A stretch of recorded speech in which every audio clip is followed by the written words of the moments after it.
সূরাতুল আসর মাত্র 3টা আয়াত। কয়টা? কিন্তু সূরাটার তাৎপর্য কতটুক জানেন? ইমামে শাফি রাহমাতুল্লাহি আলাইহি তিনি বর্ণনা করেছেন, আল্লাহর হাবিবের দুইজন সাহাবী যখনই সাক্ষাৎ করতেন, লাম ইয়াতাফাররাকা হাত্তা ইয়াকরা আহাদুহুমাল আখার সূরাতাল আসরে। একজন সাহাবী আরেকজন সাহাবীকে ততক্ষণ ছাড়তেন না যতক্ষণ না একজন সাহাবী আরেকজনকে সূরাতুল আসর তেলাওয়াত করে না শোনায় দিতেন। আর একটু জোরে বলি সুবহানাল্লাহ। কেন? একজন সাহাবী আরেকজন সাহাবীর সাথে সাক্ষাৎ হলে আয়াতুল কুরসি কেন শোনাতেন না? সূরা ফাতিহা কেন শোনাতেন না? সবচেয়ে ফজিলত সূরা ইখলাস কেন শোনাতেন না? তার কারণ হচ্ছে ইহকালীন কল্যাণের সব কথা, পরকালের মুক্তির যত কথা সব আল্লাহ সূরা আসরের 3 আয়াতের মধ্যে রেখে দিয়েছেন। সুবহানাল্লাহ।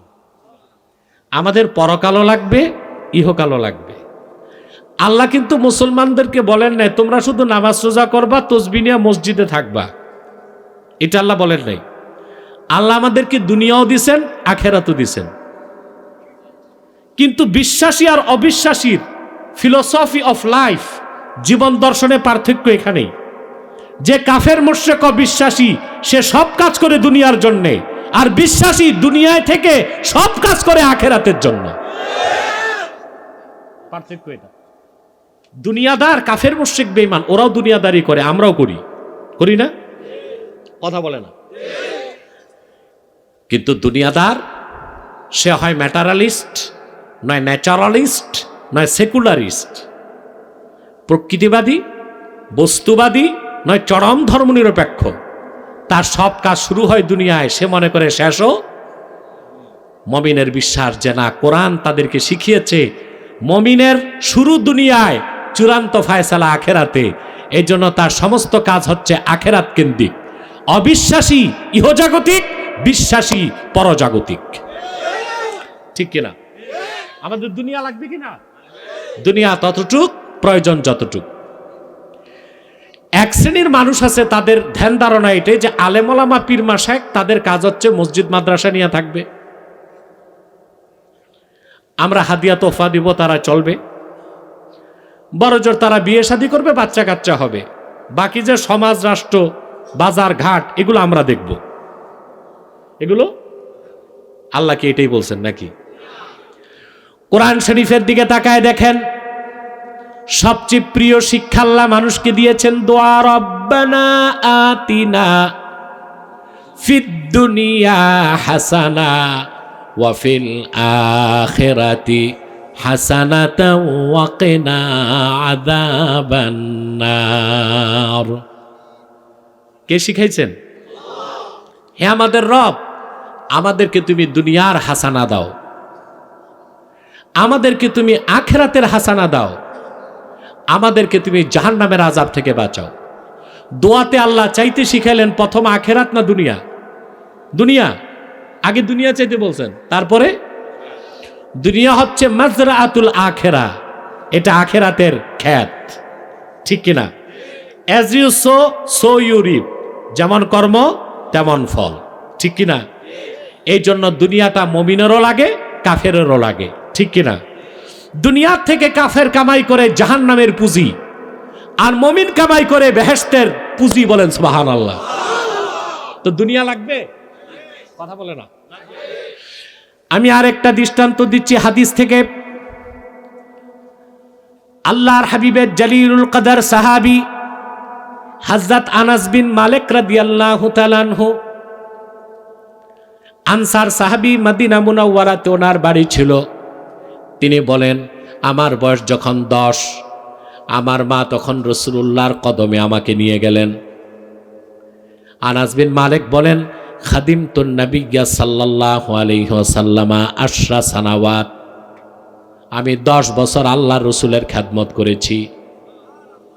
আমার বয়স যখন 10, আমার মা রাসূলুল্লাহর কাছে আমাকে নিয়ে গেলেন, মাত্র 10।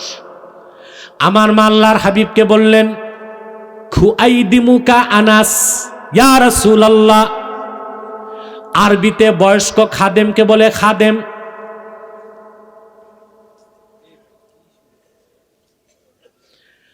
আরবিতে এডাল্ট। বয়স্ক খাদেমকে বলে খাদেম, আর বাচ্চা খাদেমকে বলে তাসগীর থেকে খুআইদিম। হযরত আনাস বলেন, আমার মা রাসূলুল্লাহর কদমে আমাকে দিয়ে বললেন, খুআইদিমুকা আনাস, ইয়া রাসূলুল্লাহ, আপনার খুদে খাদেম, ছোট্ট খাদেম আনাস। আমার আর দরকার নাই, আমার সন্তানটা আপনার কদমে আমি সোপর্দ করে দিলাম। শুধু আমার সন্তানটারে আমার সামনে দোয়া করে দেন। আল্লাহর হাবিব আনাস বিন মালিকের জন্য দোয়া করলেন, আল্লাহুম্মা বারিক ফি মালিহি ওয়া ওয়ালাদিহি ওয়া আতিল উমরাহ ওয়াগফির যামবাহ। আল্লাহ তুমি আনাসের মালে বরকত দাও, তার সন্তানে বরকত দাও, তার হায়াত লম্বা করে দাও, তার জীবনের গুনাহ মাফ করে দাও। বিবেক খাটায় দেখেন, আল্লাহর হাবিব আনাস বিন মালিকের জন্য দোয়া করলেন চারটা, তিনটাই তো দুনিয়ার জন্য করলেন। কথা বলে না? মালে বরকত দুনিয়ার জন্য, আওলাদে বরকত, হায়াত লম্বা, গুনাহ মাফ করো, আখিরাতের জন্য। সুবহানাল্লাহ বলেন। এই দোয়াটা মনে থাকবে। আরবিটা মনে না থাকলেও বাংলাটা মনে রাখবেন। আল্লাহুম্মা বারিক ফিমা, আপনি আপনার সন্তানের মাথায় হাত দিয়ে দোয়া করবেন। জুমার দিন বেশি করবেন, দোয়া কবুল হয়। আল্লাহুম্মা বারিক ফি মালিহ ওয়া আওলাদিহ ওয়া আতিল উমরাহ ওয়াগফির যামবাহ। আরবিটা না জানলে বাংলাতে বলবেন, আল্লাহ তুমি আমার সন্তানের মালে বরকত দাও, আওলাদে বরকত দাও, হায়াত লম্বা করে দাও, জীবনের গুনাহ মাফ করে দাও। আমি চিন্তা করে দেখছি, একজন সন্তানের জন্য এর চেয়ে সেরা কোনো দোয়া নাই। সুবহানাল্লাহ। দুনিয়াও আছে, আখিরাতও আছে। পারবেন? কথা বলে না। রাসূলুল্লাহর সুন্নতের আমলটা করবেন, এই ওসিলায় দোয়া কবুল হয়ে যাবে। তো দুনিয়া লাগবে না? লাগবে না? আচ্ছা ভাই, তোমরা কি বসতে পারো না? যারা দাঁড়ায় আছো যুবকরা, একটু চেষ্টা করো, একটু চেষ্টা করো। না, সামনে আর আনতে চাই না, প্যাকেট হয়ে গেলে তো গরম লাগবে। একজনের কার্বন ডাই অক্সাইড আরেকজনের নাক দিয়া ঢুকবে, এটা তো দরকার নেই। একটা কর্নারে জায়গা আছে, ওদিক চলে যাও। আবার অনেকে বসতে পারতেছে না, জিন্সের প্যান্ট লাগায় আসছে। কিসের প্যান্ট? আমি বুঝি না, এটা কি সেলাই করে পা দেয় না পা দিয়ে সেলাই করে? সুপারি গাছের মতো চিকন। বসতেও বলতে পারি না, যদি বলি বসো, বসলে তো বিপদ, চিচেন ফাঁক হইতে পারে।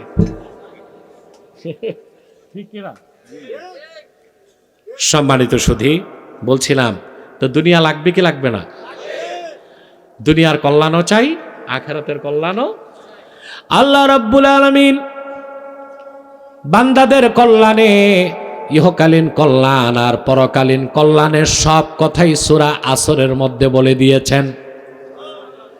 সেই জন্যই একজন সাহাবী আরেকজনের সাথে সাক্ষাৎ হলে পরস্পরকে সূরাতুল আসর শোনায় দিতেন। সুবহানাল্লাহ। আর একটু জোরে বলা যায় না? ফজিলত শুনছেন? এবার ব্যাখ্যা, মনোযোগ আছে? আল্লাহ বলেন ওয়াল আসর, শপথ আসরের। সুবহানাল্লাহ। এটা একটা সময়। এটা কি? তিনটা ব্যাখ্যা পাওয়া যায়। কয়টা? আল্লামা জালালউদ্দিন সুয়ুতি আসরের ব্যাখ্যায় লিখেছেন তিনটা অর্থ হতে পারে। একটি ব্যাখ্যা হচ্ছে ওয়াল আসর মানে হচ্ছে দাহার, আল্লাহ যুগের কসম করেছেন। আরবিতে দীর্ঘ সময়কে বলা হয় দাহার। কি বলা হয়? লম্বা সময়কে কি বলে? দাহার। যেমন আল্লাহ রাব্বুল আলামিন বলেন, হাল আতা আলাল ইনসানি হিনুম মিনাদ দাহরি লাম ইয়াকুন শাইআম মাযকুরা ইন্না খালাকনাল ইনসানা মিন নুতফাতিন আমশাজ নাবতালিহি ফাজআলনাহু সামিআম বাসীরা। মানুষের জীবনে কথা বললো না, স্বেচ্ছাসেবকরা তোমরাও চুপ থাকো।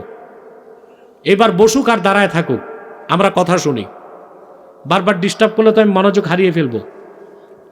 আপনি একটু জবাব দিবেন।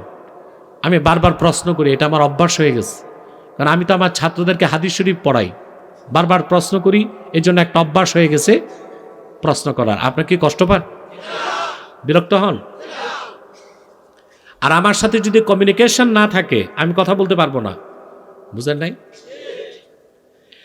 আল্লাহ রাব্বুল আলামিন বলেন, মানুষের সমগ্র জীবনের সময়ে এমন একটা মুহূর্ত কি আসে নাই যখন মানুষটা উল্লেখযোগ্য কিছুই ছিল না। যেমন যার বয়স 50-51 বছর আগে সে কিছুই ছিল না, তার কোনো ফিজিক্যাল এক্সিস্টেন্স, দৈহিক অস্তিত্ব ছিল না, তবে তার রুহুটা ছিল আত্মার জগতে। আত্মার জগৎ থেকে যদি আপনি পৃথিবীতে আসা পর্যন্ত আপনার সময়টা দেখেন, ওইটা বিরাট লম্বা একটা সময়।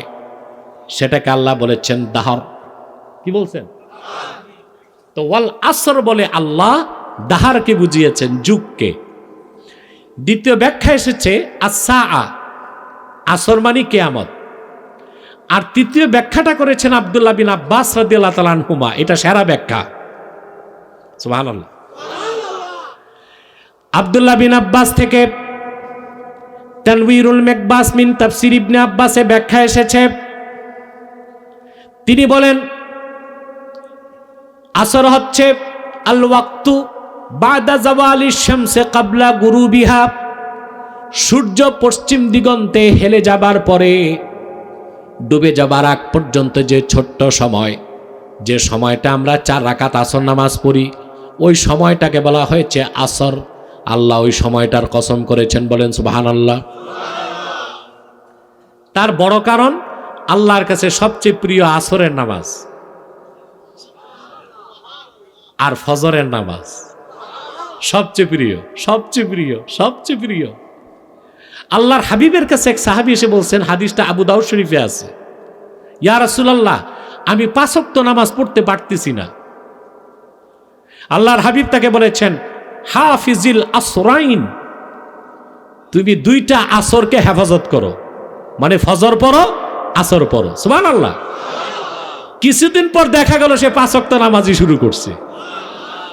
আপনাদের মধ্যে যারা বেনামাজি আছেন, আমার নির্দেশ, 5 ওয়াক্ত এখন শুরু করতে পারতেছেন না, সমস্যা নাই, ফজরটা পড়েন, আসরটা পড়েন, 40 দিনের মধ্যে দেখবেন 5 ওয়াক্তই শুরু করছেন। পারবেন না ইনশাআল্লাহ?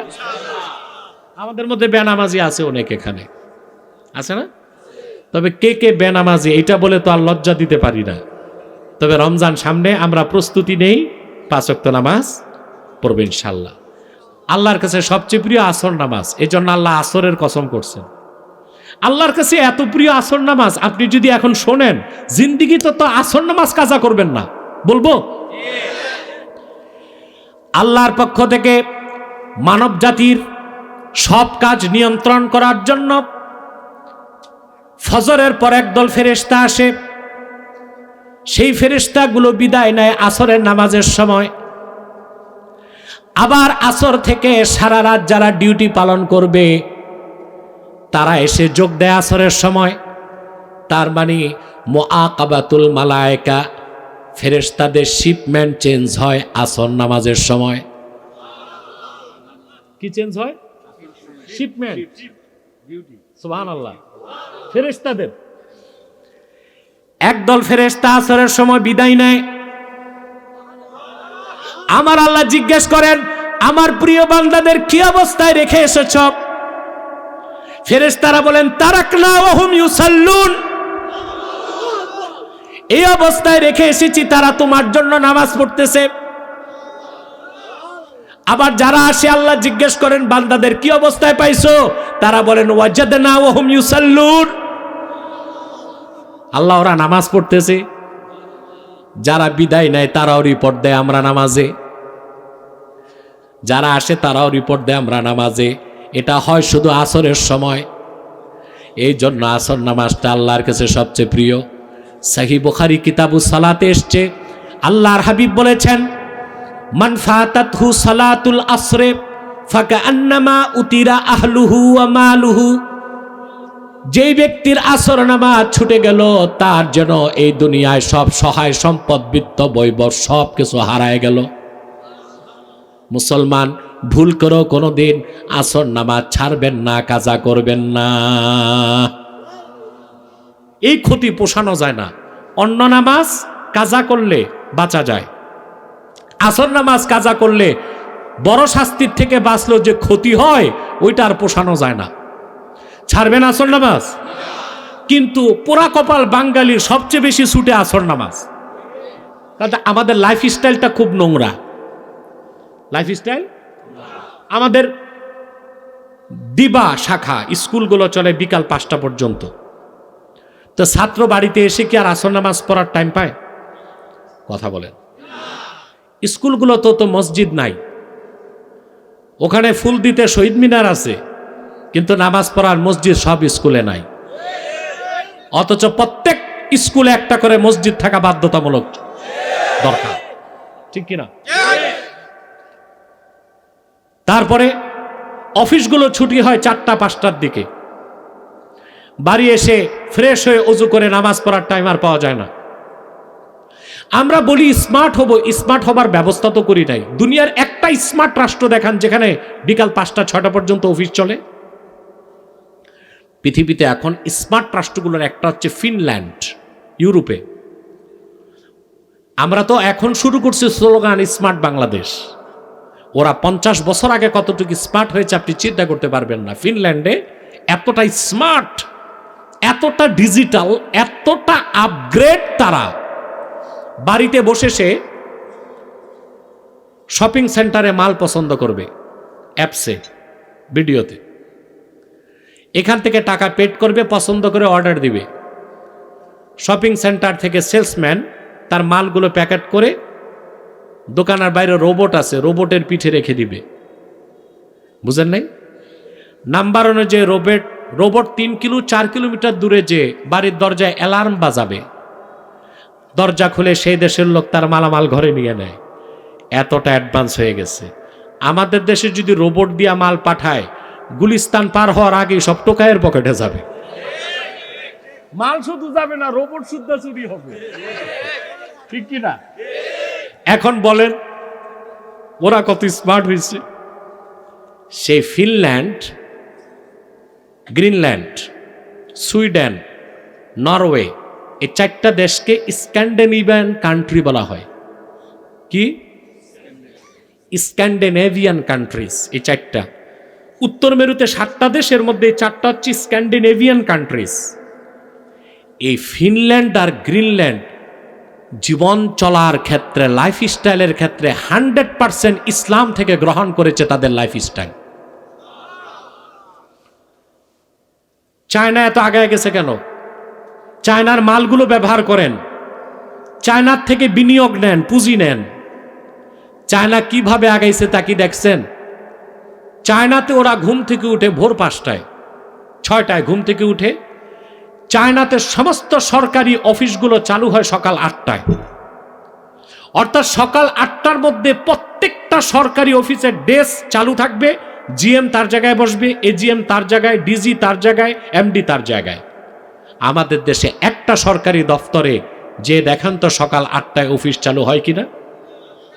কারণ অফিসাররা ঘুমাইতে যায় টক শো দেখে রাত 12টায়, কেউ ঘুমায় রাত 2টায়। ইংরেজরা একটা স্লোগান দেয়, ইংরেজরা early to bed and early to rise, বলে না? Early to bed, early to rise. আগে বিছানায় যাও, আগে ঘুম থেকে উঠো। ইংরেজরা চোরের জাতি শিখছে কোত্থেকে? ইসলাম থেকে শিখেছে। ইসলাম শিক্ষা দেয় শেষ রাতে জাগো, আল্লাহর জন্য তাহাজ্জুদ পড়ো, রোনাজারি করো। তাহাজ্জুদ যদি নাও পড়তে পারো অবশ্যই ফজর নামাজ পড়তে হবে। চাকরি বাকরি থাক আর না থাক, ফজর নামাজের জন্য আর্লি টু রাইজ হয় কিনা বলেন? কথা বলেন। আগে উঠা হয় না? তা আর্লি টু রাইজের জন্য আর্লি টু বেড দরকার হয় কি না? এগুলো শিখছে পশ্চিমারা আমাদের কাছে, আর আমরা সব শিখায়া নিজেরা ভুলতেছি। জিটাও ঠিক মতো কইলা না। আমার দেশের মানুষ রাত 2টা পর্যন্ত ফেসবুক দেখে, টকশো দেখে, আর বাকি যারা চরিত্র একটু লুজ ওনারা রাত 12টা 1টা পর্যন্ত ক্লাবেই থাকে, ঠিক কিনা? ঘুম থেকে উঠে সকাল 10টায় ব্রেকফাস্ট, 11টায় 12টায় ব্রাশ করে অফিসে যায়। এই হচ্ছে আমাদের লাইফস্টাইল, ঠিক কিনা? মুসলমান, আমি একটা কথা বলে দিই, শুধু 5 ওয়াক্ত নামাজ ঠিক রাখবেন, আপনার দিনের রুটিন ঠিক হয়ে যাবে। ব্যবসায় বরকত পাবেন, কাজে বরকত পাবেন, অশান্তি দূর হবে, শরীরের ক্লান্তি দূর হয়ে যাবে। সুবহানাল্লাহ। দুনিয়াও পাবেন, আখিরাতও পাবেন। তা আল্লাহর কাছে প্রিয় কি? নামাজের মধ্যে সবচেয়ে পছন্দের কোনটা? এই জন্য আল্লাহ কসম করছেন ওয়াল আসর, শপথ আসরের। সুবহানাল্লাহ বলবেন। এবার আমি একটা সূক্ষ্ম ব্যাখ্যা দিব, নিতে পারবেন? আমার বিশ্বাস আপনারা এডুকেটেড পারসন, শিক্ষিত মানুষ। আলেমরা তো মহাশিক্ষিত, স্কুল কলেজে যারা পড়ছেন তারাও শিক্ষিত এবং সচেতন, এবং তাদের কনসার্নস, জ্ঞান বুদ্ধি ঠিক আছে। বলবো, আল্লাহ কোরআন শরীফের জায়গায় জায়গায় সময়ের কসম কেন করলেন? প্রশ্ন আসে না? কোরআন শরীফের বিভিন্ন জায়গায় আল্লাহ সময়ের কসম করছেন। আল্লাহ রাব্বুল আলামিন বলেন, কাল্লা ওয়াল কমর والليل إذ أدبر والصبح إذا أسفر إنها لإحدى الكبر نذيرا للبشر। কখনো না, এবং পূর্ণিমার চাঁদের কসম, এবং সেই রাতের কসম যা পশ্চাৎগামী হয়, সেই সকালের কসম যা সব কিছু উদ্ভাসিত করে দেয়। আল্লাহ সকালের কসম করেছেন, রাতের কসম করেছেন, ভোরের কসম করেছেন। ওয়াদ-দুহা ওয়াল-লাইলি ইযা সাজা। দোহা হচ্ছে দুপুরের আগের সময়, সুবহানাল্লাহ। ওয়াক্তু ইরতিফাইন নাহার, সূর্য যখন উপরের দিকে উঠতে থাকে, তাপ বাড়তে থাকে, ওই সময়টাকে বলা হয় দোহা। আল্লাহ সকালের কসম করেছেন, বিকালের কসম করেছেন, দ্বিপ্রহরের কসম করেছেন। কেন? তার কারণ হচ্ছে আমার আল্লাহর সৃষ্টির মধ্যে সবচেয়ে বড় কুদরত হচ্ছে টাইম, সময়, ওয়াক্ত। বলেন সুবহানাল্লাহ। বিজ্ঞান এখনো কুলকিনারা করতে পারে নাই। কোত্থেকে পাবে? বিজ্ঞান যা বলছে সত্য, সব তো ইসলাম থেকে নিছে। আর ইসলামের বাইরে বিজ্ঞানের যা, সব বিজ্ঞান না, অনুমান। বিজ্ঞান কোনটা? বিজ্ঞান হচ্ছে ফ্যাক্ট। বিজ্ঞান কি? Thesis is not the subject of science. কোন থিসিস, কোন অনুমান, কোন হাইপোথিসিস, বুঝলেন, এগুলো বিজ্ঞান না। ফ্যাক্ট হচ্ছে বিজ্ঞান। বিজ্ঞান কি? ফ্যাক্ট, যেটা প্রমাণিত। বিজ্ঞান কিছুটা প্রমাণ, বাকিটা অনুমান। আল্লাহর কোরআন পুরাটাই প্রমাণ, প্রমাণ আর প্রমাণ। বিজ্ঞান দিয়া কোরআন যাচাই করা যায় না। বিজ্ঞান লিমিটেড, সসীম, কোরআন আনলিমিটেড, অসীম। সসীম বিজ্ঞান দিয়া অসীম কোরআনকে যাচাই করতে চায় জ্ঞান পাপী, নির্বোধ এবং কাফের। অসীম কোরআন দিয়া সসীম বিজ্ঞানকে যাচাই করে বিশ্বাসী, মুমিন এবং অন্তর্চক্ষু যাদের খোলা, ঠিক কিনা? আসেন, সময়ের ব্যাপারে বিজ্ঞান কোনো কুলকিনারা করতে পারে নাই। সময়, সময়, টাইম, টাইম, টাইম বুঝেন না? এই যে আপনারা বাল্যকালে পড়ছেন time and tide, wait for none, সময় এবং স্রোত, স্রোত। তো বাংলাদেশিরা মনে করে যে সময় তাদের জন্য অপেক্ষা করে, বুঝলেন না? এই জন্য দেখেন না, সকাল 9টার ট্রেন ছাড়ে বিকাল 9টায়, রাত 9টায়, ঠিক কিনা? সময় যে কি, আল্লাহর মহা কুদরত, এখন পর্যন্ত বিজ্ঞান এটা খুঁজে পায় নাই। সময়ের ব্যাপারে সবচেয়ে অথেন্টিক তথ্য দিছে মিস্টার আইনস্টাইন। নাম শুনছেন না? তাকে বলা হয় আধুনিক বিজ্ঞানের জনক। কি বলা হয়? আইনস্টাইনের লেখা একটা থিওরি আপনারা পড়েছেন, যারা পদার্থবিজ্ঞান পড়েছেন অনার্সে, মাস্টার্সে, ইন্টারমিডিয়েটও আছে। বলবো? আমি জানি না পদার্থবিজ্ঞানের ছাত্র আছে কিনা, আমি একটু মনে করাই দিচ্ছি। আইনস্টাইনের একটা বিখ্যাত সূত্র হচ্ছে দ্য থিওরি অফ রিলেটিভিটি। এই দ্য থিওরি অফ রিলেটিভিটিতে আইনস্টাইন বলেছে, যেটা স্টিফেন হকিং পরে ব্যাখ্যা করছে, যে মহাবিস্ফোরণের মাধ্যমে এই সৃষ্টি, ইউনিভার্স অস্তিত্বে আসছে। বুঝলেন? যেটা big bang theory. Big bang theory সবটুকুন আমরা মানি না, কোরআন যতটুকু সমর্থন করে ততটুকু মানি। বাকি এই ক্ষেত্রে বিজ্ঞানের কিছু গাঁজাখুরি গল্প আছে, ওগুলো বাদ দিয়েছি আমরা। বিজ্ঞান বলতে চায় আজ থেকে 1380 কোটি বছর আগে পৃথিবী ছিল একটা বিন্দু, একটা পিণ্ড। কত বছর আগে? আরে ভাই, 1380 কোটি বছর আগে। এটা যে কয়টা শূন্য আপনি ক্যালকুলেটর ছাড়া বসাতে পারবেন না।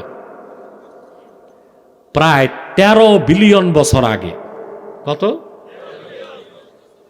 আমি বলছি না বিজ্ঞান কিছুটা প্রমাণ, বাকিটা অনুমান। কথা বলে না। আরে ভাই, এই যে 1380 কোটি বছর আগে মহাবিস্ফোরণ ঘটছে, তখন তো কেউ ছিল না, তো দেখলো কে? এটা অনুমান, এটা থিসিস অর হাইপোথিসিস, এর বেশি তো কিছু না, ঠিক কি না?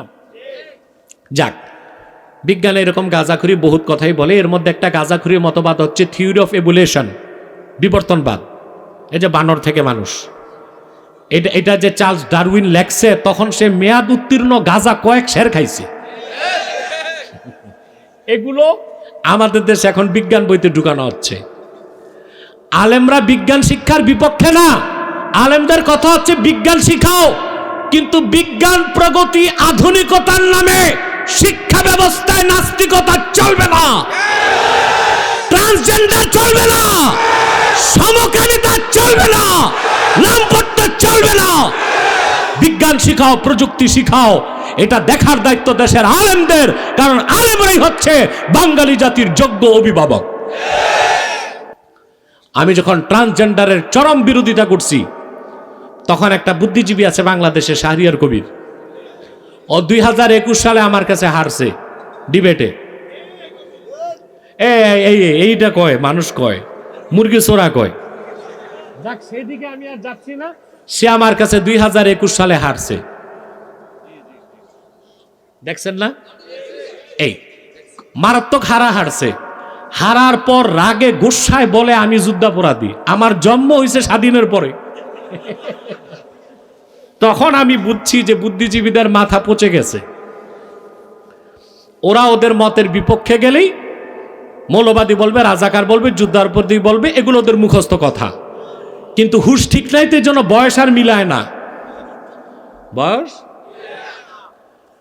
এই বুদ্ধিজীবী একটা খেপে গেছে আবার শাহরিয়ার কবির, যে মৌলবাদীদের কথায় বই পরিবর্তন চলবে না, হুমকি দিছে। আমি আমার পাল্টা বক্তব্যে বলেছি, শাহরিয়ার কবির যদি বাড়াবাড়ি করে, আমি যুদ্ধাপরাধী হিসেবে তার ফাঁসি দাবি করব। 1971 সালে পাক হানাদার বাহিনী যখন আমার বাংলার নিরীহ মুসলমানকে হত্যা করেছে, মা বোনদের ইজ্জত লুণ্ঠন করেছে, ঘর বাড়িতে আগুন দিয়েছে, তখন পাকিস্তানের দালাল হিসেবে শাহরিয়ার কবির পাকিস্তানি হানাদার বাহিনীকে দেশি মুরগি সাপ্লাই দিয়েছে। সে বড় রাজাকার, সে কুখ্যাত যুদ্ধাপরাধী। বাড়াবাড়ি করলে তারও ফাঁসির দাবিতে এই দেশের মুসলমান রাজপথে নামতে বাধ্য হবে, ঠিক কিনা? বলে মৌলবাদীদের কথায় বই পরিবর্তন হবে না। আচ্ছা ভাই, বাংলাদেশে কাফের নাস্তিক আছে কটা? সব এক করলে যা হয় তার চেয়ে বেশি বাংলাদেশে পেটি কুত্তা আছে। তো ওদের কথায় দেশ চলবে না, আমাদের কথায়? মৌলবাদীকে every practicing Muslim is fundamentalist. কোরআন সুন্নায় বিশ্বাসী প্রত্যেক মুসলমানই তো মৌলবাদী। এরকম মৌলবাদী আওয়ামী লীগও আছে, যারা দলের চেয়ে বেশি ইসলামকে ভালোবাসে। নাই? এরকম মৌলবাদী বিএনপিতে আছে, জাতীয় পার্টিতে আছে, জামায়াতে আছে। তে সব মৌলবাদী বাদ দিলে কি দেশ থাকবে না? দেশ পাওয়া যাবে? আমি বলেছি মৌলবাদীদের কথায় কেন চলবে না? 14 কোটি মুসলমানের রক্ত পানি করা ঘামের পয়সায় শিক্ষা মন্ত্রণালয় চলে। মুসলমানের রক্ত পানি করা ঘামের পয়সায় মন্ত্রীর গাড়ির পেট্রোল জ্বলে। মুসলমানের রক্ত পানি করা ঘামের পয়সায় বই ছাপে। সেই বইতে কোরআন সুন্নাহ বিরোধী কোনো নাস্তিকতাপূর্ণ একটা বক্তব্য থাকতে পারবে না। বিজ্ঞান শিখাও, আমরা স্বাগত জানাই। সকল বিজ্ঞানের আবিষ্কারই করেছে মুসলমানেরা, ঠিক কিনা? বিজ্ঞান কারা আবিষ্কার করছে? মুসলমানেরা। অথবা মুসলমান বিজ্ঞান বিরোধী হতে পারে না যদি সেটা রিয়েল সায়েন্স হয়। কি হয়?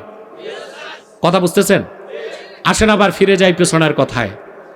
দ্য থিওরি অফ রিলেটিভিটিতে আইনস্টাইন বলেছে যখন কিছুই ছিল না, মহাবিস্ফোরণের পর প্রথম এসে সৃষ্টি জগতের সংযুক্ত হয়েছে সময়। এখন আমার প্রশ্ন, সব সৃষ্টি হয়েছে মহাবিস্ফোরণে, সময় কেমনে সৃষ্টি হইল? এটার উত্তর নাই। বুঝতেছেন?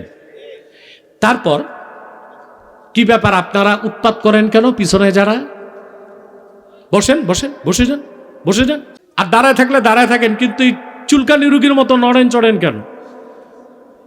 একটু সময় দেন আমাকে, আর আধা ঘন্টাই সময় দেন। সম্মানিত সুধী,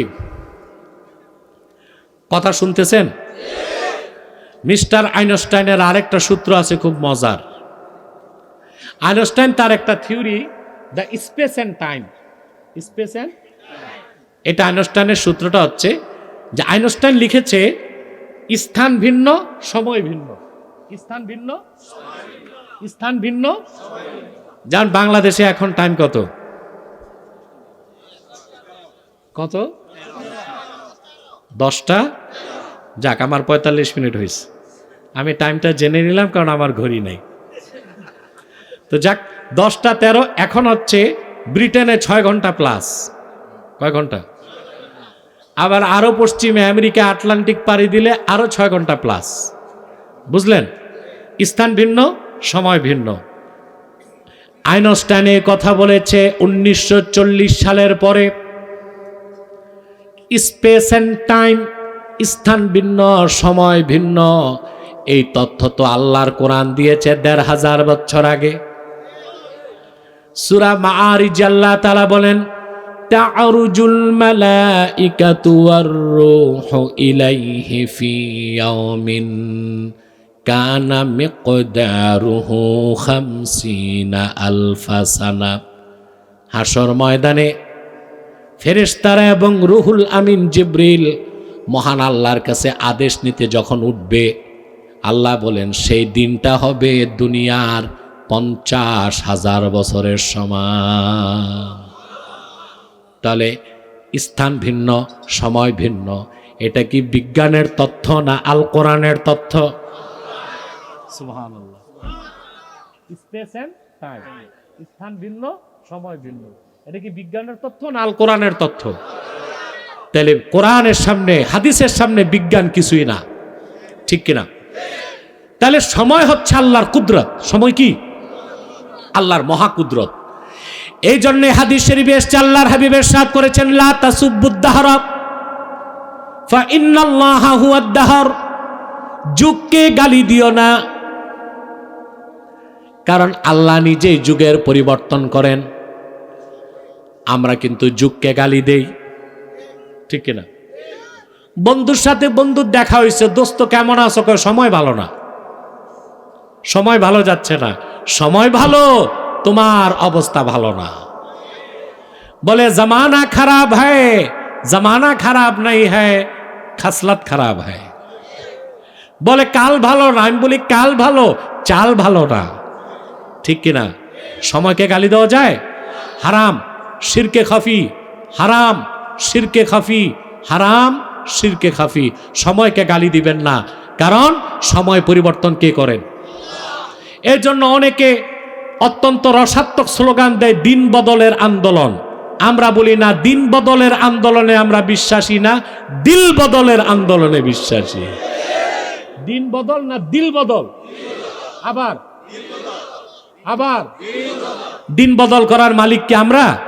জামানাকে বদলান, আমরা দিল বদল করতে পারি। কি বদল করতে পারি? আমরা যে কিছুই পারি না তার প্রমাণ পাইছি করোনার সময়।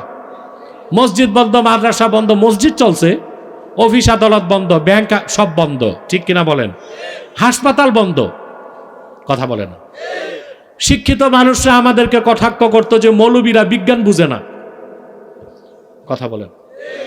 কিন্তু কোন একটা মসজিদের ইমাম সাহেব দেখাতে পারবেন করোনার ভয়তে নামাজ পড়াইতে যায় নাই? কথা বলেন।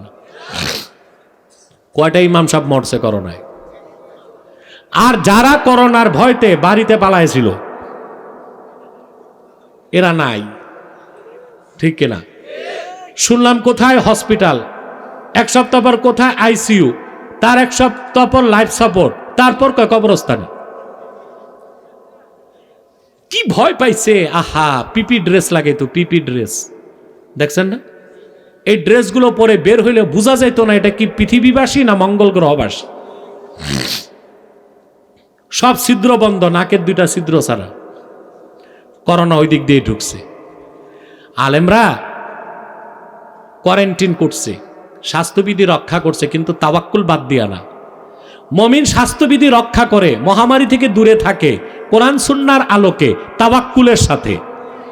আর যারা তাওয়াক্কুল বাদ দিয়া স্বাস্থ্যবিধি রক্ষা করছে ওনারা এখন পৃথিবীতে নাই, ঠিক কিনা? পৃথিবীর মানুষ কতটা অচল, কতটা অক্ষম! আল্লাহর সৃষ্ট একটি ক্ষুদ্র ভাইরাস করোনার কাছে মানুষ কতটা অচল, অক্ষম, অথর্ব, অপদার্থ।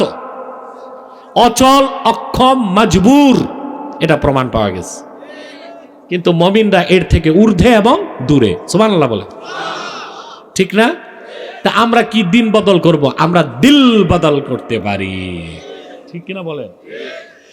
আমার ভাইয়েরা, যুগ হচ্ছে আল্লাহর কুদরত, সময় হচ্ছে আল্লাহর কুদরত। এই জন্য আল্লাহ কসম করেছেন ওয়াল আসর। এখন আমরা আসরের ব্যাখ্যা নিচ্ছি, মাথায় ঢুকে?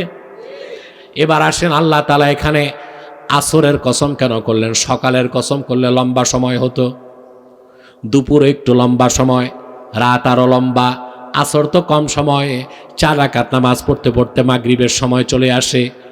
এখানে আল্লাহ বান্দাকে ইঙ্গিত দিয়েছেন, রে বান্দা, সূর্য পশ্চিম দিকে ঢলে যাবার পর ডুবে যেতে যেমন সময় লাগে না, এই পৃথিবীতে তোমার জন্মের পরে তোমার জীবন নামক সূর্যটাও ডুবে যেতে তেমনই টাইম লাগবে না। মানুষের বয়স যে খুব কম, আল্লাহ সেই দিকে ইঙ্গিত দিয়েছেন। আমাদের বয়স কম না? মানুষ আশরাফুল মাখলুকাত, বাঁচে কতদিন? 60 বছর, 70 বছর, 100 বছর বাঁচে কয়টা লোক পাবেন? এটা বরুরা না?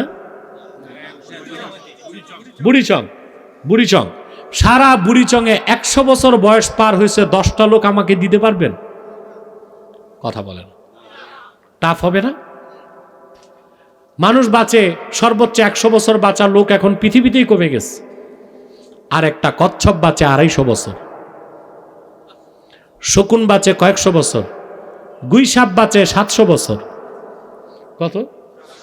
অনেকে ভাবতেছে তো মানুষ হইলাম কেন, গুইসাপ হইলে ভালো হয়েছে। আর মানুষের বয়স কত কম, হ্যাঁ? কত দ্রুত মানুষের বয়স শেষ হয়ে যায়। এই জন্য আল্লাহ আসরের কসম করছেন, ওয়াল আসর। সূর্যটা পশ্চিম দিকে ঢলে যাবার পর ডুবতে টাইম লাগে না। বান্দা, তুই পৃথিবীতে আসছ, তোর চলে যেতে সময় লাগবে, ঠিক কিনা? কসমের পর হচ্ছে জওয়াবে কসম। কসমের পর কি? জওয়াবে কসমে আল্লাহ বলেন, ইন্নাল ইনসানা লাফি খুস। নিশ্চয় মানুষ নিশ্চিত ক্ষতির মধ্যে। সুবহানাল্লাহ। এখন কোন কোন মানুষ ক্ষতির মধ্যে? প্রশ্ন আসে না? সব মানুষই কি ক্ষতিগ্রস্ত না একটা দল ক্ষতিগ্রস্ত? কথা বলেন, প্রশ্ন আসে না? সব মুফাসসির বলেছেন ইন্নাল ইনসানা, এই আলিফ লামটা লিল ইস্তিগরাক। সব মানুষ ক্ষতিগ্রস্ত না, একটা দল ক্ষতিগ্রস্ত। ব্যতিক্রম ব্যাখ্যা দেখেছি আমি রুহুল মাআনিতে।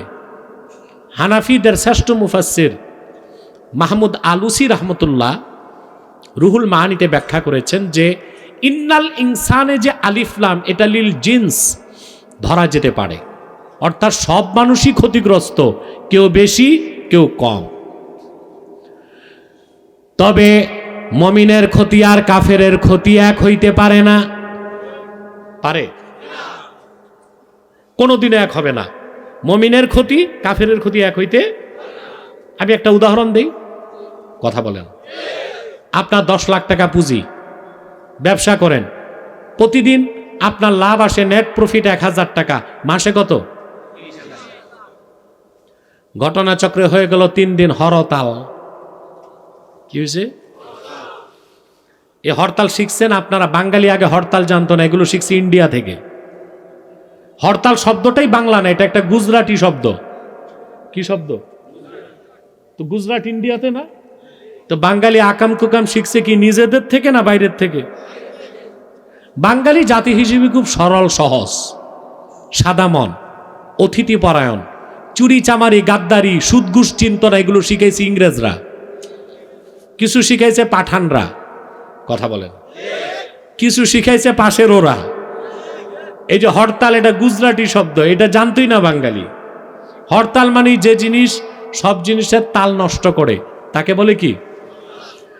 একটি রাষ্ট্রের ইকোনমিক্যাল স্টেবিলিটি, অর্থনৈতিক প্রবাহ ধরে রাখতে 4টা জিনিস লাগে। কটা জিনিস?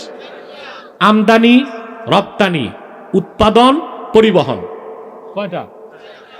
হরতাল দিলে এই 4টা জিনিস ব্যাহত হয়, তখন দেশের অর্থনীতিতে লালবাতি জ্বলে। কি জ্বলে? আমরা শিখে এখনো ছাড়তে পারি নাই, কিন্তু তারা অন্যরা ছেড়ে দিছে। তবে হরতাল নিয়ে 2 ধরনের ফতুয়া। সরকারি দলে থাকলে হরতাল না জায়েজ, হারাম, আর বিরোধী দলে থাকলে হরতাল জায়েজ। এটা বাংলাদেশে 2 রকম ফতুয়া আছে আর কি। আমি আর ওই দিক গেলাম না, কথা বলে না। রাগ করেন ভাই? আরে রাগ করলে তো কথা বলবো কেমন করে, আর না বললে আপনারা সংশোধন হবেন কেমনে? হ্যাঁ, এখন হরতাল হওয়াতে আপনি মাস শেষে দেখলেন আপনার প্রতি মাসে হয় 30,000 লাভ, এই মাসে হয়েছে 27,000, লস হয়েছে না? ক্ষতি কয় হাজার?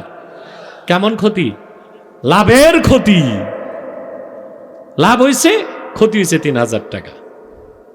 আবার মনে করুন আপনি ক্যান্টনমেন্ট থেকে 10 লাখ টাকার মাল ট্রাকে ভরছেন, ট্রাক চান্দিনা পার হওয়ার পর দুর্বৃত্তের পেট্রোল বোমার আঘাতে আগুন ধরে ট্রাক, সামান, ড্রাইভার, হেল্পার, কয়লা কি হয়ে গেছে? এটা কেমন ক্ষতি? আগাগোড়াই ক্ষতি, পুঁজি গেছে। কি গেছে? মুমিনের চালান হলো ঈমান। এই ঈমান আনার পরে সে যত আমলে সালে করবে, নেক আমল করবে, তার লাভ বাড়তে থাকবে।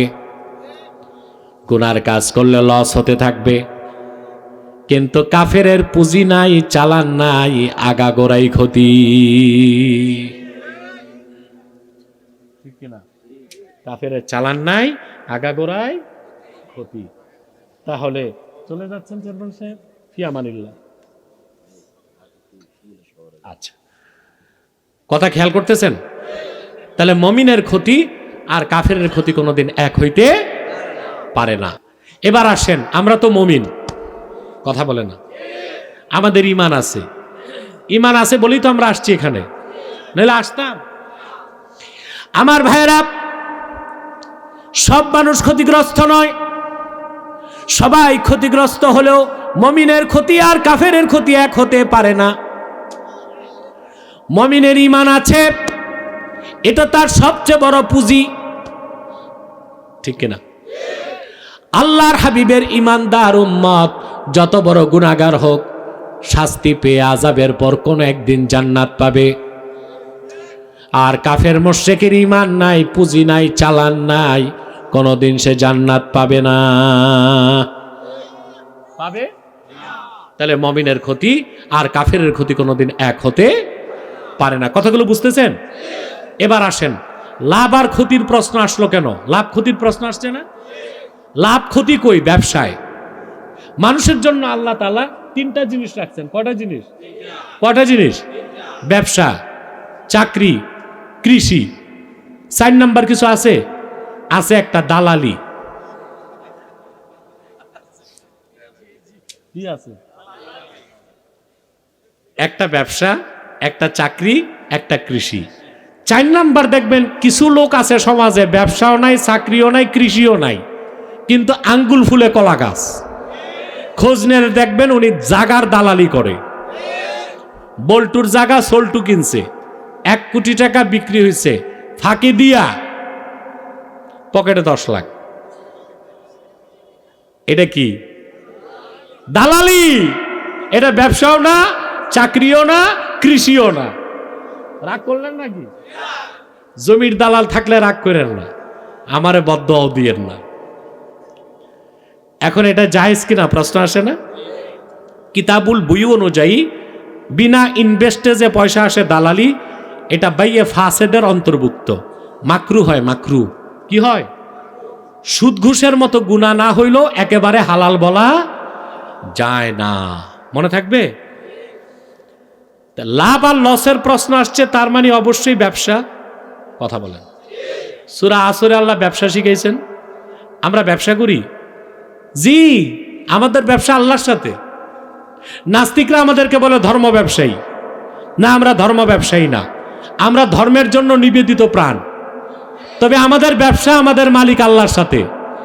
আর কাফের মুশরিকের ব্যবসা শয়তানের সাথে, আমেরিকার সাথে, ব্রিটেনের সাথে, রয়ের সাথে, সিআইএর সাথে, মোসাদের সাথে। আর আমাদের ব্যবসা সুবহানাল্লাহ বলবেন। হাল আদুল্লুকুম আলা তিজারাতিন তুনজিকুম মিন আযাবিন আলীম। মুমিনরা, তোমাদেরকে এমন একটা ব্যবসার কথা বলবো নাকি আল্লাহ বলেন, যা তোমাদের চিরকালের জন্য জাহান্নাম থেকে বাঁচাবে। তুমিনুনা বিল্লাহি ওয়া রাসূলিহি, তোমরা আল্লাহর উপর ঈমান আনবে, মুহাম্মদ সাল্লাল্লাহু আলাইহি সাল্লামের উপর ঈমান আনবে। ওয়া তুজাহিদুনা ফি সাবিলিল্লাহি বিআমওয়ালিকুম ওয়া আনফুসিকুম, আর তোমরা জানমাল দিয়ে আল্লাহর দ্বীনের জন্য জিহাদ করবে।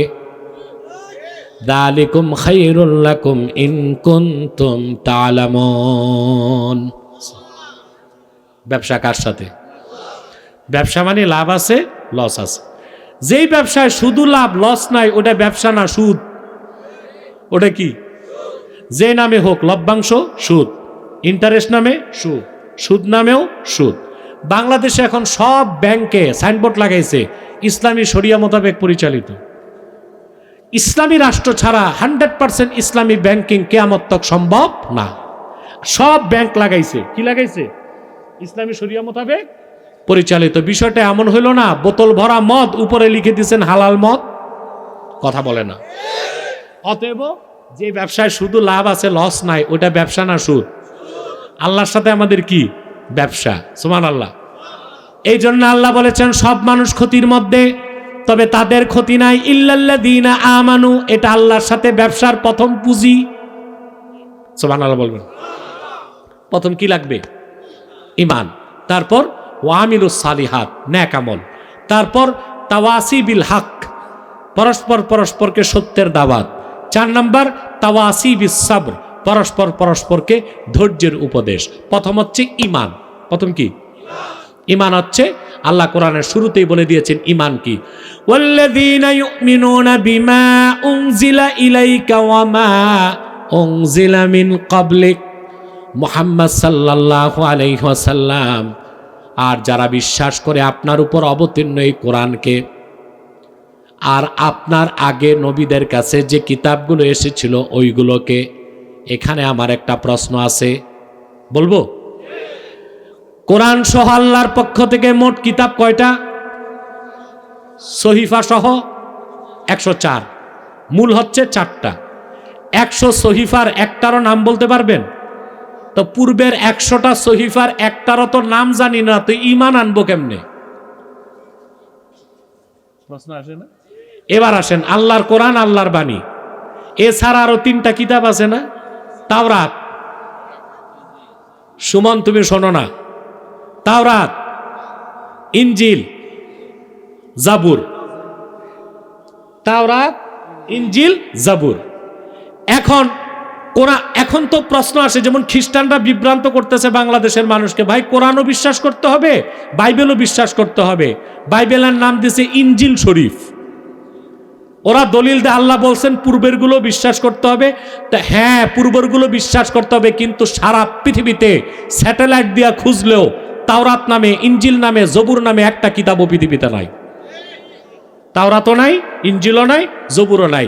বিশ্বাস করার সুযোগও, কথা বলে না, বিশ্বাস করার সুযোগও নাই। দেখেন, তাওরাত এসেছে মুসা নবীর উপর। কার উপর? মুসা নবী ইন্তেকালের পর হযরত দানিয়াল যখন নবী, তখন বখতে নাসার নাম শুনছেন? সে ছিল পারস্যের রাজা। বখতে নাসার বেবিলনের, বাবেলের, ইরাক অঞ্চলের। বখতে নাসারের ইতিহাসে নাম নেবুচাঁদ। কি নাম? এই বখতে নাসার বাইতুল মুকাদ্দাস হামলা করেছিল আজ থেকে 3000 বছর আগে। কত? 3000 বছর আগে। তখন সে 7 লক্ষ ইহুদিকে হত্যা করছিল। কত? সেই যে 3000 বছর আগে ইহুদিরা ফিলিস্তিন হারাইছে, আজ পর্যন্ত ওদের আর কোনো রাষ্ট্র নাই, কিয়ামত তক ওদের কোনো রাষ্ট্র হবে না। ইসরায়েল এটা হচ্ছে আনলিগ্যাল টেরর স্টেট, অবৈধ রাষ্ট্র। এটা কি? আপনি যদি বলেন which is the terror state in the world, পৃথিবীর সবচেয়ে বড় সন্ত্রাসী রাষ্ট্র কোনটা, আমি বলবো most terror state and unlegal country in the world is Israel. এই পৃথিবীর সবচেয়ে সন্ত্রাসী, অবৈধ, দখলদার রাষ্ট্র হচ্ছে ইসরায়েল। বিশ্ব মানচিত্রে ইসরায়েল নামক কোনো বৈধ রাষ্ট্র নাই। আজ হোক কাল হোক 30,000 ফিলিস্তিনির নতুন করে রক্ত ঝরেছে, বিশ্ব মানচিত্র থেকে ইসরায়েল নামক রাষ্ট্র মুছে যাবে ইনশাআল্লাহ 2050 সালের আগে। ইসরায়েলও ধ্বংস হবে, আমেরিকাও ধ্বংস হবে ইনশাআল্লাহ। এই আমেরিকা হচ্ছে পৃথিবীতে সবচেয়ে ভণ্ড রাজনীতি করে আমেরিকা। ইসরায়েলকে নির্লজ্জ সমর্থন দিচ্ছে তারা। গাজায় যুদ্ধবিরতির জন্য 1.5 শতাধিক রাষ্ট্র যখন একমত হলো, আমেরিকা তখন ভেটো দিয়া যুদ্ধকে বন্ধ করতে দেয় নাই। ইসরায়েলও ধ্বংস হবে, আমেরিকাও ধ্বংস হবে ইনশাআল্লাহ। সোভিয়েত রাশিয়া যেভাবে 16টা টুকরা হয়েছে, আমরা বেঁচে থাকতেই দেখবো আমেরিকা অসংখ্য টুকরায় ভাগ হয়ে গেছে বিশ্ব মানচিত্র থেকে ইনশাআল্লাহ। 3000 বছর আগে প্রথম হামলা করছে কে? নেবুচাঁদ, বখতে নাসার। 7 লাখ ইহুদিকে মারছে। তারপর তাওরাতের যত কপি ছিল বাইতুল মুকাদ্দাস সব আগুনে জ্বালায় দিছে। আল্লাহ নবী দানিয়াল পাহাড়ের গুহায় যে আত্মরক্ষা করছেন, সেই থেকে তাওরাত নামের কোনো কিতাবের অস্তিত্ব আর পৃথিবীতে নাই। হযরত দানিয়ালের যতটুকু মুখস্থ ছিল তিনি লিখালেন, বাকি কিছুটা বিকৃত হতে হতে এখন আর তাওরাত বলে পৃথিবীতে কিছু নাই। জবুর আসছে দাউদ নবীর কাছে। দাউদ আলাইহিস সালাম ইন্তেকালের পর জবুর কিতাবটাও বিলীন হয়ে গেছে। কি হয়েছে?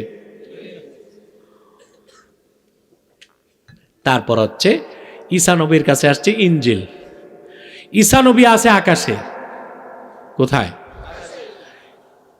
ঈসা নবীকে আল্লাহ পাঠাবেন কিয়ামতের আগে দাজ্জালকে হত্যা করতে। নবী পরিচয় না, উম্মতে মুহাম্মাদি পরিচয়। সুবহানাল্লাহ। বেদের শরম লাগে। ঈসা নবী আকাশে উঠার মাত্র 60 বছর পরে ঈসা নবীর 12 জন খাস সঙ্গী ছিল। তার একজনের নাম ছিল সেন্ট পল। কি নাম? 12 জন হাওয়ারি ছিল, হাওয়ারিয়ুন। এই 12 জনের একজন ছিল সেন্ট পৌল। পৌল সে ছিল ইহুদি, কিন্তু মুনাফিক সেজে খ্রিস্টান হিসেবে ছিল। ঈসা আকাশে উঠছে, সে এই ইনজিল কিতাবে ভেজাল ঢুকাইল। প্রথম ভেজাল দ্য থিওরি অফ ট্রিনিটি, তৃতীয়বার ঢুকাই দিছে। শিরক, শিরকে আজিম, বুঝলেন? এইভাবে প্রথম ভেজাল হইল ইনজিল কিতাবে। ঈসা নবী আকাশে উঠার কত বছর পর? মাত্র 60 বছর পর। এই ভেজাল হইতে হইতে পৃথিবীতে আর এখন ইনজিল নাই। যত মিথ্যা বিকৃত তথ্যগুলো এক করে তাওরাত থেকে, জবুর থেকে, ইনজিল থেকে বিকৃত মিথ্যা আশ্রিত একটা বই তারা বের করছে খ্রিস্টানরা, এটা হচ্ছে বাইবেল। এখানে old testament, new testament, old testament, new testament, এইটার উপর নাম লিখে দিয়েছে ইনজিল শরীফ। এখানে ইনজিলের রস্য ইয় নাই। এই ইনজিল শরীফ আবার এখন বিশ্বাস করা যাবে? এখন যদি বাইবেল বিশ্বাস করেন ইনজিল নামে, আপনি কাফের হয়ে যাবেন। বলবেন কেন? আমি যুক্তি দেই, কথা বলেন। বর্তমান বাইবেলের ওল্ড টেস্টামেন্টে লেখা আছে লূত আলাইহিস সালাম তার মেয়েদের সাথে সহবাস করত। এটা বিশ্বাস করলে ঈমান থাকবে? লূত আলাইহিস সালাম নবী, ওনার ব্যাপারে আসছে উনি মেয়েদের সাথে সহবাস করত। নাউজুবিল্লাহ। এই বাইবেল বিশ্বাস করলে ঈমান থাকবে? এই বাইবেলের মধ্যে লেখা আছে দ্য থিওরি অফ ক্রুসিফিকেশন। খ্রিস্টানদেরকে বাইবেল শিখায় যে ঈসাকে হত্যা করা হয় নাই, ঈসা আকাশে যায় নাই, ঈসাকে ক্রুশবিদ্ধ করে হত্যা করা হয়েছে। মুসলমান এটা বিশ্বাস করা মাত্র কাফের হয়ে যাবে। তো এই বাইবেল বিশ্বাস করলে ঈমান থাকবে? কথা বলে না। এই বাইবেল শিখাচ্ছে দ্য থিওরি অফ ট্রিনিটি, তৃত্ববাদ। বাইবেল মানুষকে শিখাতে চায় খ্রিস্টানদের মতবাদ, সেটা হচ্ছে যে আল্লাহ তাআলার পুত্র হচ্ছে ঈসা। নাউজুবিল্লাহ। আল্লাহ তাআলার নগণ্য দাস ছিল ঈসা, আর ঈসার মা ছিল আল্লাহ তাআলার নগণ্য দাসী মরিয়ম। ঠিক কিনা? এইসব সেরেক শেখায় বাইবেল। এই বাইবেল বিশ্বাস করা তো যাবেই না, বিশ্বাস করলে ঈমান নষ্ট হবে। কিন্তু কুখ্যাত খ্রিস্টানরা বাইবেলের উপর লিখে দিছে ইনজিল শরীফ, আর সেই নকল ইনজিল বাইবেল নামে আমার দেশে 21 বইমেলায় তারা বিনামূল্যে প্রচার করছে। দেখেন নাই? কেন প্রশাসন বাধা দেয় নাই? কেন প্রশাসন বাধা দিল না? এই দেশের মুসলমান জানতে চায়। বিশ্ববিদ্যালয়ের ক্যাম্পাসে কোন ছাত্রের হোস্টেলে ইসলামী বই পাইলে জঙ্গি নামে তারে গ্রেফতার করা হয়, আর খ্রিস্টানরা ইনজিল শরীফের নামে ভুয়া ভুয়া ভুয়া নকল বাইবেল প্রচার করেছে প্রকাশ্যে। কেন গ্রেফতার করা হয় নাই খ্রিস্টানদেরকে? 14 কোটি মুসলমান সরকারের কাছে জানতে চায়। ভবিষ্যতে যদি আইন প্রয়োগকারী সংস্থা বাধা না দেয়, মুসলমান নিজ হাতে বিচার করবে ইনশাআল্লাহ। তাহলে ঈমান কি? ঈমান হচ্ছে 30 পারা কোরআন বিশ্বাস। তো পূর্বরগুলো কিভাবে বিশ্বাস করব? হ্যাঁ, একটা পদ্ধতি আছে। মুসার উপর যে তাওরাত এসেছিল তখন সেটা আল্লাহর বাণী ছিল। দাউদের কাছে যখন জবুর এসেছিল তখন সেটা আল্লাহর বাণী ছিল। ঈসার উপর ইনজিল এসেছিল যখন সেটা আল্লাহর বাণী ছিল। এতটুকু বিশ্বাস করা যাবে। তবে এখন তাওরাতও নাই, ইনজিলও নাই, জাবুরও নাই, শুধু বিশ্বাস করতে হবে 30 পারা কোরআন।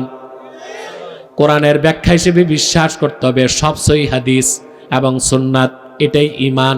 আল্লাহ বলেছেন ইল্লাল্লাযীনা আমানু ওয়া আমিলুস সালিহাত। ঈমান আনার পরে তারা নেক আমল করলো। বলেন সুবহানাল্লাহ। নেক আমল বুঝেন? জি না। এমন নামাজি আপনাদের দেশে দেখি 30 বছর নামাজ পড়ে আবার সুদ খায়, আছে না?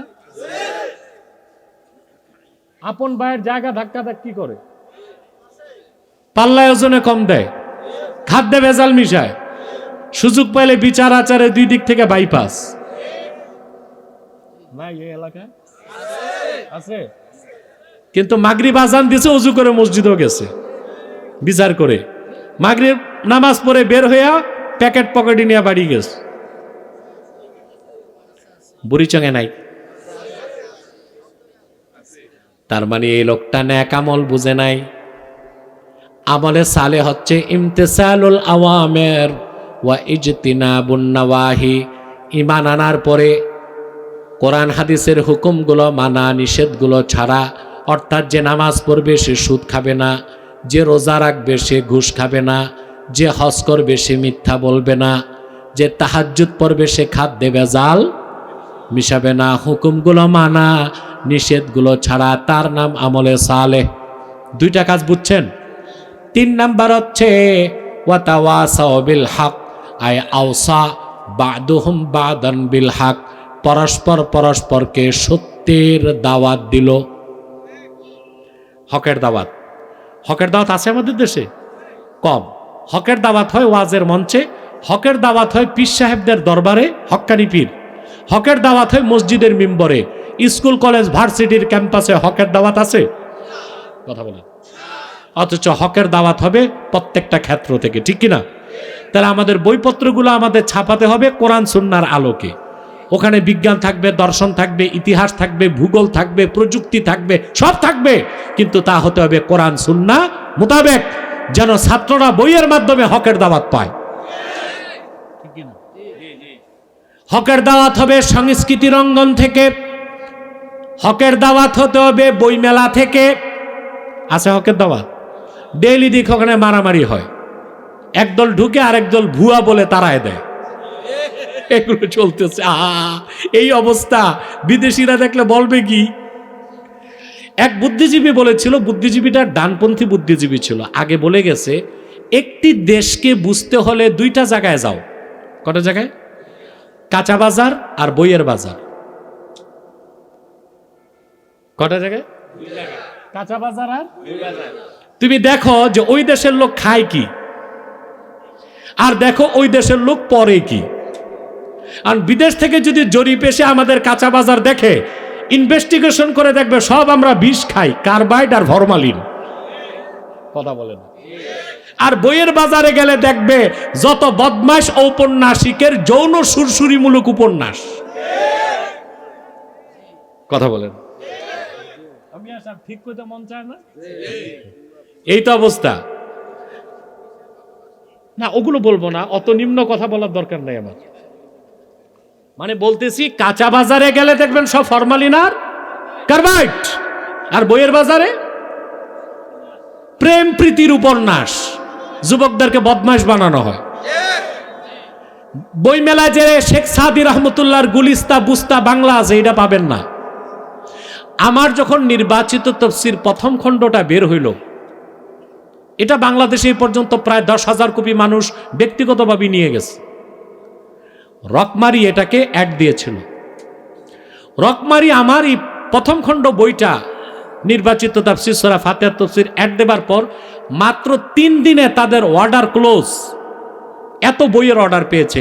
এক সপ্তাহের মধ্যে, আমি নাম বলবো না, বাংলাদেশের কোনো এক সংস্থা যে বলেছে যে না, আব্বাসির বই অ্যাড দেওয়া যাবে না। কথা বলেন কেন? রবীন্দ্র ঠাকুরের বইয়ের অ্যাড দেওয়া যাবে, নাস্তিক বুদ্ধিজীবীদের বইয়ের অ্যাড দেওয়া যাবে, তসলিমা নাসরিনের মতো কুখ্যাত কাফের একটা চরিত্রহীন নষ্টা মহিলার বই অ্যাড দেওয়া যায়, কিন্তু কোরআন হাদিসের লেখা বই অ্যাড দিতে গেলে এত বাধা কেন? তাহলে আমাদের বইয়ের বাজারের যে অবস্থা তা তো আমরা জানি, কাঁচা বাজারের অবস্থা ভালো করেই জানি। এই দুইটা জায়গা ঠিক করতে পারলে আশা করা যায় ভবিষ্যৎ কিছু আছে, ঠিক কিনা বলেন? তাহলে হকের দাওয়াত হবে মসজিদে মাদ্রাসায়, মসজিদের মিম্বরে, হকের দাওয়াত হবে বইপত্রে, হকের দাওয়াত হবে জাতীয় সংসদ থেকেও, ঠিক কিনা? মুসলমান সব জায়গা থেকে হকের দাওয়াত দিবে, এটা আল্লাহ ফরজ করে দিয়েছেন। ওয়াতাওয়াসাউ বিল হক, আই আওসা বা'দুহুম বা'দান বিল হক। মুসলমান পরস্পর পরস্পরকে সত্যের দাওয়াত দিবে। 4 নাম্বার, ওয়াতাওয়াসাউ বিস সাবর, আই আওসা বা'দুহুম বা'দান বিস সাবর। পরস্পর পরস্পরকে ধৈর্যের উপদেশ দিবে। ধৈর্যের উপদেশ দিল, কারণ প্রথম 3টা কাজ এত কঠিন যে ওই 3টা কাজ করতে গেলে আপনার নিন্দুক নিন্দা করবে, হিংসুক হিংসা করবে, জালেম জুলুম করবে, হামলা হবে, মামলা হবে, নির্যাতন হবে, নিপীড়ন হবে। আপনাকে তখন মানুষ শয়তানকে মোকাবেলা করতে হবে, জিন শয়তানকে মোকাবেলা করতে হবে। তার জন্য আপনার চতুর্থ পুঁজি হচ্ছে ধৈর্য বা সবর। সবর আছে আপনাদের? জি না। বাঙালির সবর কই? বাঙালি সবচেয়ে ধৈর্যহীন জাতির একটা। তা বোঝা যায় বিদেশ থেকে প্লেন যখন ঢাকা এয়ারপোর্টে আসে, প্লেন থামার আগে সব গাট্টি বক্সা নিয়ে দাঁড়ায় যায়, আর বিদেশি ফ্লাইটের ক্যাবিন ক্রুরা অবাক হয়ে বলে কাদের উঠেছি প্লেনে? এসব বাসের যাত্রী প্লেনে উঠছে। আপনারা দেখেন না এটা বিদেশ থেকে এসে ঢাকা এয়ারপোর্টে? কথা বলে না। প্লেন ল্যান্ড করার পর এটা তো বোর্ডিং ব্রিজে যাবে, ঠিক না? লাইট বন্ধ হবে, ক্যাবিন ক্রু ঘোষণা দিবে এবার আপনারা উঠেন। এগুলো নিয়ম কানুন আছে।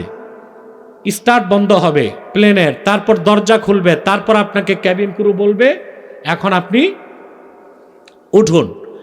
আমাদের দেশের যাত্রীরা এত ধৈর্যহীন, 10 বছর সিঙ্গাপুর থাকে ধৈর্য কুলায়, ঢাকা এয়ারপোর্ট নামার পর প্লেন মাটি ছোঁয়ার সাথে সাথে ব্যাগ নামায় দাঁড়ায় যায়, ঠিক কিনা? আমরা ধৈর্যহীন হই রেল স্টেশনে, আমরা ধৈর্যহীন দেখি সবচেয়ে বেশি বিজিএফ কার্ড নিতে গেলে। আর ধৈর্য যে একদম নাই আমাদের বোঝা যায় রিলিফের মাল নিতে গেলে। রমজান মাসে দেখবেন জাকাতের শাড়ি নিতে যায় ফকিন্নি অনেক মরে যায়, সিরিয়ালে নেয় না, ধৈর্যহীনতার কারণে কিছু মানুষ মরেও যায়। ধৈর্যটা অনেক বড় জিনিস, সাবরটা কত বড় জিনিস মুমিনের জন্য। সাবার আপনি চিন্তা করতে পারবেন না। আপনি কোরআন শরীফে দেখেন আল্লাহ তাআলা কোথাও বলেন নাই ইন্নাল্লাহা মাআল মুসাল্লিন, নামাজীদের সাথে আল্লাহ, এটা আল্লাহ ঘোষণা দেন নাই। ইন্নাল্লাহা মাআস সাইমিন, রোজাদারদের সাথে আল্লাহ আছেন এই ঘোষণা দেন নাই। ইন্নাল্লাহা মাআল হাজ্জিন, যারা হজ করে তাদের সাথে আল্লাহ আছেন এই ঘোষণা দেন নাই। আল্লাহ তো আছেন সবার সাথে, কিন্তু ঘোষণা দিয়েছেন ইন্নাল্লাহা মাআস সাবিরিন, আল্লাহ আছেন ধৈর্যশীলদের সাথে। সুবহানাল্লাহ। এই সবরের 3টা স্তর, এটা বলেই আমি চলে যাব। আর একটা লোক মাথা নাড়বেন না। 1.5 ঘন্টা হয়ে গেছে আমার বিশ্বাস। দেখেন তো 11টা, হ্যাঁ 11:15, 1.5 ঘন্টা তো হয়ে গেছে বসতে বসতে। এখন আর 10 মিনিট কষ্ট দিচ্ছি। বাকি কথাগুলো, সবর কয় প্রকার? 3। ইমাম বাগাবী মাআলিমুত তানজিলে লিখেছেন আস-সাবরু আলা সালাসাতি আনওয়া, সবরের 3টা স্তর। কয়টা বলবো? আস-সাবরু আলা তাআ, নেকের কাজে ধৈর্য। যাদের ধৈর্য নাই তারা মনোযোগ দিয়ে নামাজ পড়তে পারে না। পারে? খতম তারাবি পড়ে না, সূরা তারাবি পড়ে। কথা বলেন। জুমার দিন মসজিদে যায়, ইমাম সাহেব 10 মিনিট বেশি ওয়াজ করলে কাশাকাশি শুরু করে দেয়, ধৈর্য কুলায় না। কিন্তু মসজিদ থেকে বের হয়ে শালির বিয়েতে যায়, 2 ঘন্টা যানজটে ধৈর্য হয়। কি ইমাম সাহেব এরকম আছে না মুসল্লি? মসজিদে ধৈর্য নাই, মসজিদে ধৈর্য নাই। তারপরে আমি দেখছি আমাদের দেশের হাজিরা ধৈর্য হারায় হজ করতে গেলে। দেখছি মুআল্লিমের সাথে আরাফাতে মারামারি করে। কি অদ্ভুত আমাদের দেশের মানুষ। মুআল্লিম দেয় আল বাইক খেতে, আল বাইক খুব দামি জিনিস। আমি দেখেছি আরবে, ইউরোপ, আমেরিকার হাজিরা সিরিয়াল ধরে আল বাইক কিনে। বাঙালি হাজিরা আল বাইক দেয়, এত দামি জিনিস। মুআল্লিমরা কয় মজা লাগে না, আলু ভর্তা দেন। কি পাগল নাকি এটা? কি বলে এর আলু ভর্তা খাওয়ার সব জায়গা। তারপরে আরাফার ময়দানে কি করে সামান্য কথা নিয়ে মারামারি লাগে। আপনারা জানেন হজে মারামারি করলে হজ থাকবে? সবচেয়ে বেশি প্রত্যেক ইবাদতে ধৈর্য লাগে। এই জন্য সবর কয় প্রকার? আস-সাবরু আলা তাআত, নেকের কাজে ধৈর্য লাগবে। সবচেয়ে বেশি ধৈর্যের পরিচয় দিতে হয় জিহাদের ময়দানে। 2 নাম্বার আস-সাবরু আলাল মাসায়েব, বিপদে আপদে ধৈর্য ধরা। 3 নাম্বার আস-সাবরু আলিল মাআসিম, গুনার কাজ থেকে বাঁচতেও ধৈর্য লাগে। কারণ প্রত্যেকটা গুনার কাজ খুবই চিত্তাকর্ষক এবং লোভনীয়, তার থেকে বাঁচতেও ধৈর্য লাগে। এই 3 প্রকার ধৈর্য যার থাকবে তাকে বলা হয় সাবের। আল্লাহ বলেছেন ইন্নাল্লাহা মাআস সাবিরিন। যদি ইমানদাররা ধৈর্যশীল হয়, আল্লাহর রহমত সর্বক্ষণ তাদের সাথে থাকে। সূরা আসরের মূল শিক্ষাটা আমি আপনাদের সামনে তুলে ধরলাম। মনে থাকবে তো ইনশাল্লাহ? আল্লাহ আমাদেরকে কবুল করুক, মঞ্জুর করুক, বলুন আল্লাহুম্মা আমিন। আসুন আমি চলে যাব। জি জি, আমাদের পরবর্তী আলোচক কে আসবে? আচ্ছা আচ্ছা আচ্ছা, এখন আমি একটা ছোট্ট দোয়া করে যাব, এরপর তো মাহফিল চলবে। আমাদের খানদানের একজন মুরব্বী বড় ভাই আমার আলহাজ হযরত মাওলানা নাজির সিদ্দিকী পীর সাহেব জনপুরি, তিনি বহু বছর যাবত এখানে আসেন। আর আমার বিশ্বাস নারায়ণ সার মানুষ ওনাকে প্রচণ্ড ভালোবাসতে পারছে, আলহামদুলিল্লাহ। এই জন্য এই যে কিছু মানুষ মুরব্বীদেরকে দেখি, ওই লোকটা কই, মুরব্বীটা ওদিকে গেছে। এরা এতটা আন্তরিক জৌনপুরি খানদানের এত ভালোবাসা তাদের অন্তরে, এখানে তারা মসজিদ করে দিয়েছে, ওনাকে খানকা করে দিয়েছে। আমি চাই আপনাদের এই ভালোবাসার বন্ধনটা মৃত্যু পর্যন্ত থাক। এখানে ওমায়ের সিদ্দিকী জৌনপুরি রহমতুল্লাহ আসতেন, এখন আসেন নাজির সিদ্দিকী জৌনপুরি। খেয়াল রাখবেন, খেদমত করে যাবেন, জৌনপুরি সিলসিলায় হাত দিয়ে রাখবেন, সরাসরি কারামত আলী জৌনপুরি রহমতুল্লাহর তাওয়াজ্জু ও ফয়েজ পাবেন ইনশাআল্লাহ। আমার স্নেহের ওনার ভাতিজা মাওলানা মাআজ সিদ্দিকী জৌনপুরি উপস্থিত হয়েছে।